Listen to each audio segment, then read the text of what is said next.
Hello, I'm Dr. Marty Harris. This lecture is entitled Change. It is the first lecture in the module that will address the legal aspects of special education. To understand the essence of special education, we must understand how we got to today's special education law. So we will begin by talking about change. Why change was needed, what makes change happen, and how did it happen? What needed changing? Across our nation, in our schools, there was a significant discrimination against students with disabilities. The first type of discrimination was exclusion. In 1948, only 12% of the students with disabilities received special education. In 1962, only 16 states included students with mental retardation. The second type of discrimination was the ineffective or inappropriate education. Once a student was placed in special education, the expectations for their achievement were very low. Once a student was placed in special education, they were there forever.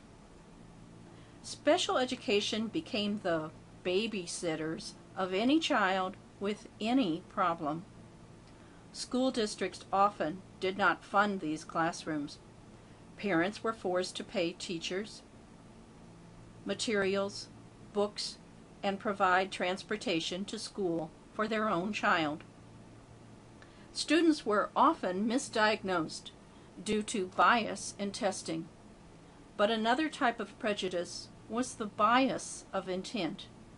By this I mean teachers would say, "Get that kid out of my room," and principals would say, "Get that kid out of my school." Special education became a dumping ground for any student that had a problem or caused a problem. The one thing we can be sure of is change. The process of change is never finished. Legal influences on special education are not fixed or static, but they are fluid and dynamic. Do you think the law influences schools? Do you think the law reaches down into the classroom? Sure it does. Every time third graders practice for their state test, it's because of the law. When I started out teaching, I didn't know much about educational law. But what I did know was that every year, things would change. Sometimes I would be very frustrated by those changes and didn't really know where they came from. But once I understood the law, and understood the purposes of the law, I actually became a better teacher. It's important that you learn about educational law. Principals want teachers that understand the law. During your professional career, you can count on change. If you stay informed about the law, you'll be ahead of the game. What are the catalysts for change? There are three: legislation, litigation, and people. Bringing about change. The laws. What exactly does a law do? First of all, a law mandates principles and protects rights. From those mandates, regulations are developed and communicated in the form of specific guidelines and procedures.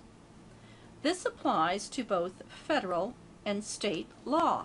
Bringing about change, litigations. Litigations, or lawsuits, address questions concerning who is in compliance with the law. One side says the other side is out of compliance with the law. They broke the law.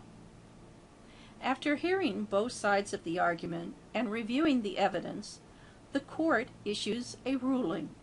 which reinforces the principles of the law. That ruling then establishes legal precedents. Litigations are the mechanism for establishing legal accountability. In our country, we believe everyone should be held accountable for following the law. That's why we're outraged when somebody gets away with breaking the law. Think about celebrities in the news. The home economic expert who used inside trader information. The politician who forgot to pay his taxes. And the beautiful, drunken, blonde singer who drove down the highway the wrong way. The purpose of litigations remains the same, to hold all accountable for the compliance with the law. In education, that means states, districts, principals, and teachers are all responsible for following the law. Why change? The answer is so simple. It all started when parents demanded a good education for their children. Changes in special education can be attributed to one landmark litigation. In 1954, Brown versus the Board of Education of Topeka set the precedence that separate but equal was unconstitutional. The Supreme Court ruled that separate but equal policy was harmful to children. What evidence led to this ruling? Was it that the black schools were poor, unequal in quality? Was it that the black schools were overcrowded, had few books, and no buses? No, it was the evidence of harm to children. Two African American psychologists, Kenneth and Mamie Clark, presented evidence that demonstrated the self-esteem of the black children was harmed by the separation policy. In their research, black children were shown a black doll and a white doll. They were asked to point to the doll that was smart, pretty, dumb, ugly, etc. The children consistently identified positive attributes with the white doll and negative attributes with the black doll. When asked which doll they were most like, the children identified the black doll. As integration of schools became the law of the land, parents of children with disabilities asked, "What about my son? What about my daughter?" Next came landmark litigation, directly addressing the exclusion of students with disabilities. In 1972, PARC, the Pennsylvania Association for Retarded Citizens, initiated a class action suit against Pennsylvania. At that time, students who were mentally retarded were excluded from schools. The state argued that the students with mental retardation were uneducable. The judge asked the state, "How can you say they're uneducable when you haven't tried?" The court ruled that it was neither rational nor necessary to assume the children were uneducable and untrainable, and that the state failed to prove the children were in fact uneducable. PARC won their lawsuit. It set the precedence that students with mental retardation had the right to a free and appropriate public education. FAPE, free and appropriate public education. In Mills versus Board of Education of the District of Columbia, the issue was the exclusion of students with disabilities, any disability. The district argued that they could not afford to educate all the children with disabilities. The court ruled that lack of funds was not an acceptable excuse for lack of educational opportunity. This lawsuit set the precedence that all children with disabilities had a right to FAPE, free and appropriate public education. These type of lawsuits were cropping up across our nation. One of my favorites was in Alabama in 1968. Parents were complaining that the state institutions were deplorable. The state complained it was too expensive to fix the problem. The judge responded with, "Lack of money is no excuse. The state owes education to every child, and if the state needed money, they should sell Governor Wallace's mansion."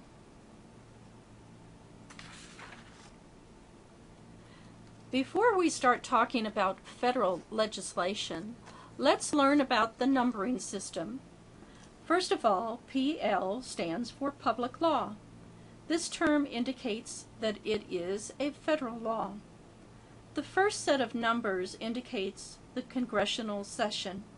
For example, 2010 is the 111th congressional session. The number after the dash indicates the number of the law that was passed that year. So, the first law on our chart, Public Law 84-926, was the 926th law passed in the 85th congressional session. Now let's look at the chart. Since 1958, there have been several laws passed that affected special education directly or indirectly.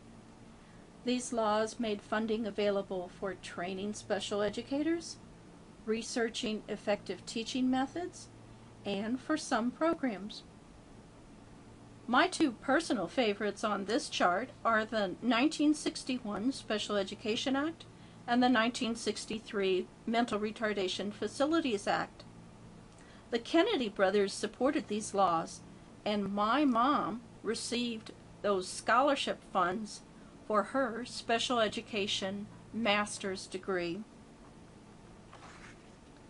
In this chart of early laws, you can see ESEA, the Elementary and Secondary Education Act, as it evolved. ESEA was the first major educational reform law with serious funding. Also on this chart is a vocational education law. These type of laws have existed since the 1800s. We nickname them Voc Ed. In the 1970s, these laws aimed to increase graduation rates and increase vocational training within high schools. The 1970 Vocational Education Amendment was the first to allocate a specific percent of funds for students with disabilities. That funding trend has continued to date. Let me put your mind to rest. For our purposes, you do not need to memorize these two law charts. Just understand what we have discussed. Change begins landmark legislation. These two laws mandated major changes in our country. Signed in 1964 by President Johnson, the Civil Rights Act outlawed discrimination on the basis of sex, race, religion, color, or ethnicity. The Rehabilitation Act of 1973, Section 504, outlawed discrimination against individuals with disabilities, specifically in any program receiving federal funding. Congress had hoped this would encourage schools to include students with disabilities because public schools did receive federal funding. These laws are based on the principle equal protection under the law, which is guaranteed by the Constitution. All special education law is based on this principle. In the 1970s in Omaha, Nebraska, I taught in an engineered classroom. designed for students who had been identified as socially maladjusted. It was a class full of 4th, 5th, and 6th grade boys who had some behavioral problems and lots of academic problems. The engineered aspect of the classroom was a structured approach to instruction, supported by a highly effective reward system. Every 30 minutes, students earned points for their behavior and work, which they would trade in for toys and candy at the end of the week. If they misbehaved, they got a timeout. 3 timeouts and they went home. The district had deemed these boys so bad that they came to school 30 minutes late, left school 30 minutes early, and they never had recess or lunch with the other students. Most of the boys weren't really bad. They acted out to cover up the fact they couldn't read or do other academics. Today, most of them would have been identified as having a learning disability. Only a couple of boys did have some serious problems. One was Richard. He was a 10-year-old chain smoker. Very cagey and calculating, he would purposefully act out to get a timeout to have a smoke. I could never catch him in the act, but when the janitor reported finding cigarette butts in the cloakroom, I had to do something. It was a 100-year-old building with wood floors. Richard and I agreed that rather than smoke, he could have as much gum as he wanted. This worked very well until the principal saw him with the gum and threatened to expel him. I tried to explain the situation and the smoking issue, and she exploded. "I kicked him out of my other school. I'll kick him out of this one." There was only one thing for me to do. I talked to Richard and asked him if he could swallow the gum whenever he saw the principal. He agreed with a big smile. Things have changed since then, and Public Law 94-142 made those changes happen. In the next lecture, we will learn all about the landmark special education legislation, Public Law 94-142. A lot of things have changed since my days with Richard, and it's a good thing because education should be special.